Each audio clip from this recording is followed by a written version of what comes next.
We saw images last night as a search warrant was served about 2 miles from Guthrie's home, and it appeared several people were detained. However, Fox's Matt Finn has learned much more about the outcome as he's been speaking very closely there with the sheriff in Pima County. And Matt, what have you been able to learn? Well, the sheriff tells us that there are no arrests and no one in custody after last night's pretty intense law enforcement presence about 2 miles from where I'm standing. We caution that could change, at any hour. Someone could be arrested or, there could be additional people taken into custody. But, this was the second time in a matter of a couple of days where we saw this really large law enforcement and SWAT team presence. The previous one was a few days ago down in Rio Rico, Arizona, which is closer to the Mexico border. And the person there was detained for questioning. They searched his home. They took a cell phone, but ultimately he was released pretty quickly. He is not being labeled a suspect. And after that, the sheriff kind of gave us this warning that they may be taking in all types of people for questioning. None of them may be arrested, and none of them may be labeled suspects. And we are seeing a pattern here where if law enforcement at the sheriff's office is targeting someone, even if it's just for questioning, we're seeing this huge response, this SWAT team response. So the FBI is also assisting. We have not heard from the FBI yet on this matter. I'd be curious to see what they have to say after all of the events that unfolded last night. But as it stands right now, no public suspects, no persons of interest listed, and the sheriff's office has warned that they're going to continue to question people based on tips and leads and all types of evidence that they're not sharing with us. So we may see, this huge show of force again, and it may simply result in questioning.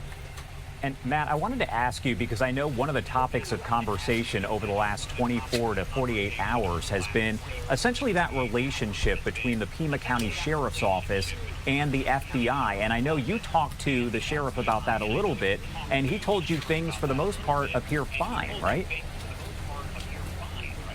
Yeah, I talked to the sheriff and the FBI about some of the reporting and insinuations that the FBI and the sheriff's office are not getting along here on the ground. Both agencies tell me that they are actually sitting next to each other in the command post, that they are getting along within the command post. The sheriff told me, there are issues that come up, and sometimes the FBI wins, sometimes the sheriff wins, but in general, the sheriff insists that they have good synergy here.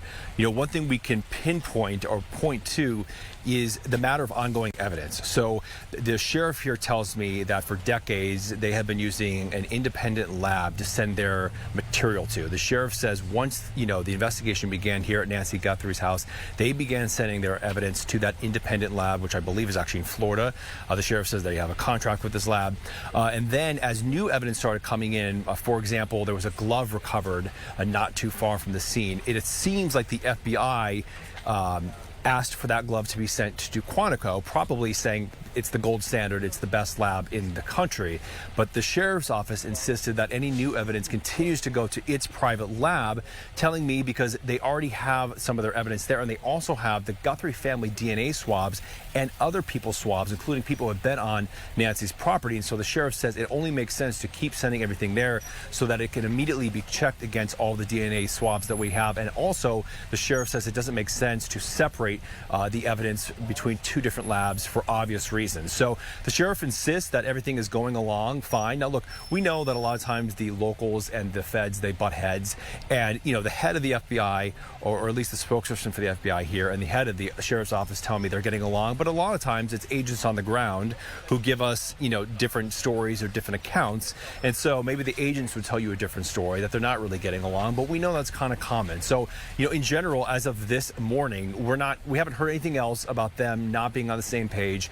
We believe that they actually were in partnership last night, and we're actually waiting to hear from the FBI if it's going to say anything about what happened last night here in the Tucson area. Back to you. And Matt, my last question here before I let you go, wanted to ask you, as you mentioned the DNA, the swabs there, one thing we heard from the sheriff is that essentially it appears that the DNA that was found on the property does not belong to Nancy or anyone close to her. Do we have any additional information about that, or is it pretty much a mystery? So the sheriff tells me that the blood found on the sidewalk behind me is Nancy's. Then he initially told me that they did find DNA inside of the house. And then he later told another Fox reporter that there is DNA inside the house that does not belong to Nancy. And so that's all we know about that. It's not clear what type of DNA it was, whether it was hair or blood, but the sheriff says they do have DNA that does not belong to Nancy. Not clear how critical that's going to be because there's all types of people who may have been in and out of that house. The sheriff didn't say that DNA is, specifically linked to a suspect. Back to you.